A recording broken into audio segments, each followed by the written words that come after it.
Hello and good day, beautiful soul. This is the Angel Lady Terry Marie, sharing a little bit of something with you, or maybe a lot, I'm not sure yet. We'll just go with it and see where it takes us. I just know that even though Wednesday morning is my time, I spend a good deal of the morning just reconnecting with myself and the angels, my inner self. I really feel compelled to share a video with you, so that's what I'm doing. And there's a nice light behind me, so whatever, right? All right, so what does this mean? Yesterday I learned was the Lion's Gate, August 8th. I'm not sure I ever knew that before, and I read several posts about it. Here's what else I became aware of, is that we've just gone through a lunar eclipse, and on the 21st, we will be experiencing full solar eclipse energies. Here's the other side of that. We're probably already feeling the pull. In the summer, so June, July, and August, there are 3 supermoons, and so that also means 3 super new moons. Energies are incredibly intense. They're magnified. The moon and the sun are closest to the earth. Now, this is not my area of expertise. However, if you're an empath, then you're going to feel things more. And as you continue to raise your vibration, beautiful soul, you're going to become aware of more and more. It's not all of a sudden that the universe, the angels, or other people have been throwing things at you more. It's always been there. You just hadn't noticed it. Now, the good side to being an empath and raising your vibration is that you are more aware of what's happening within and around you. The downside is you're more aware of what's happening within and around you.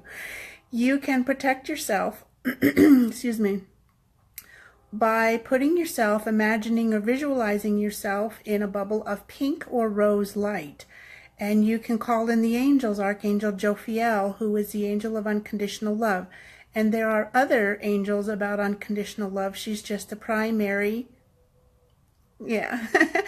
she's just telling me she's the primary angel priestess, so I'm just going to share that with you.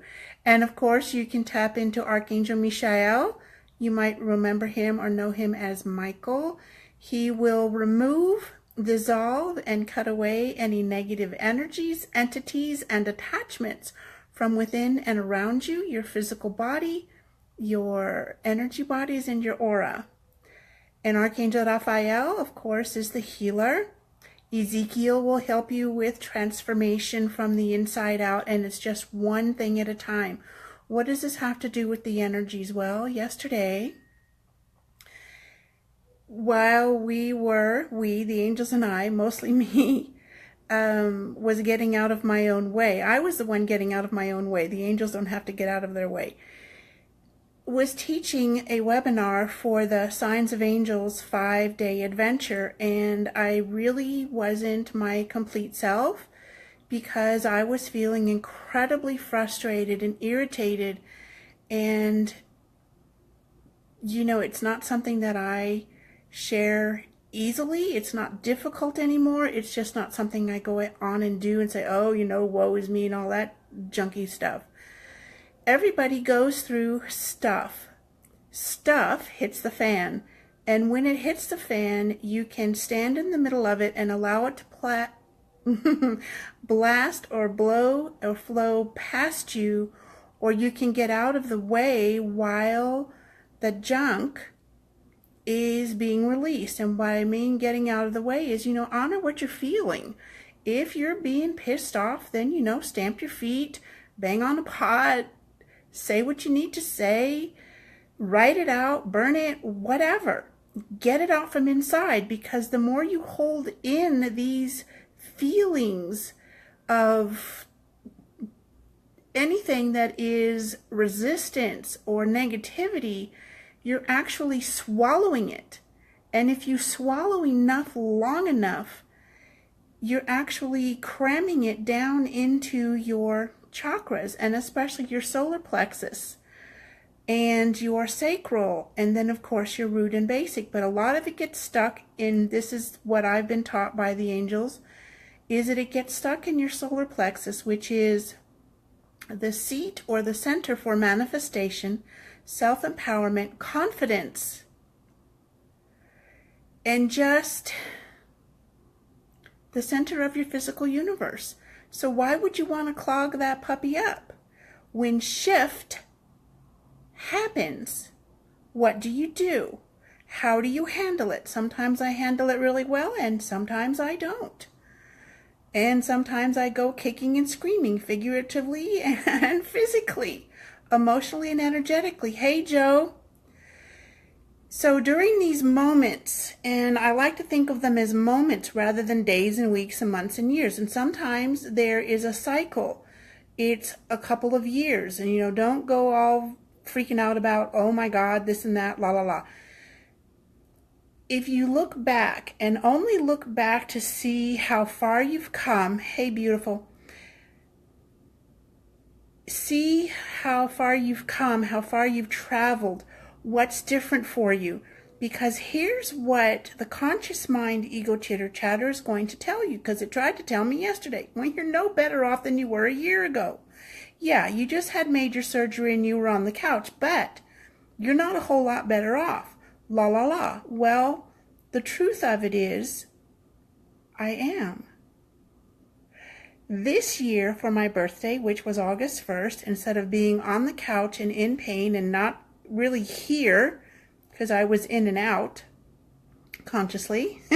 Well, I wasn't unconscious, but I mean drifting in and out of sleep because it was easier to deal with the pain. This year I got to go to one of my favorite places in a little town about 45 miles or 45 minutes north to eat at a very special place called Josefina's Old Gate. And maybe you saw some photos on my timeline here. Maybe you didn't. But it helped to finish and complete a 3-year cycle for me. Has it all been bad? No.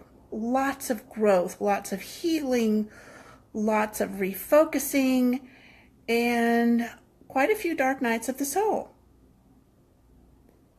When you are aware of what's happening around you, it helps to, how do we want to say this, guys? It helps to understand. It's not a way to say, oh, well, it's just a lunar eclipse, or oh, well, it's the Lion's Gate, or oh, well, it's this, or oh, well, it's that, and blame it. That doesn't help you. It doesn't serve you. It's not a cop-out. It is about being aware of the extra energetic pieces or elements that contribute to some of what you're feeling. And if you're an empath, probably are, if you're an empath, then it's like more. And for some of us, it's like super lots more. I feel everything probably 10, 20, 30 times more than most people. That's what I came here to do, was to keep raising my vibration so that I was here to help others. And we all are in our own unique and special way. And I'm not putting myself above, I'm just sharing what I'm being told to share. So the whole point of this video, or this connection with you here on this live stream, whether you're watching with us live or not, is everybody goes through their own thing, their own growth. It's at their own pace, and it's happening when it's happening. It's not too soon, it's not too late, you're not too old, you're not too young. It's just when you're ready. And here's a thing, people talk about divine order and the divine cycle of things. Well, it's not that there's something outside of you that's saying, well, Terry Marie's not ready, or Joe's not ready, or Barbara Ann's not ready. You're the one who decides, or actually it's the conscious mind, ego chitter chatter is the one who tricks you into thinking you're ready, but you have all of these internal mental, emotional, and spiritual blocks. because otherwise everything would be totally in alignment every moment of every day, and you would be manifesting so much more of what you want more often, more consistently. And I think that's about done for today. We haven't done one of these kinds of videos in a very, very long time, and like I said, I felt compelled and pretty much nudged to do that, even though this is my morning for me. All right, beautiful soul. If you like this video, please share it. If you resonate with parts of it and think others might benefit from it, please share it. Please put your thumbs up in your hearts. I would really appreciate it. And thank you, Joe, for being here. I appreciate you. And we'll talk again soon, beautiful soul. Bye-bye for now.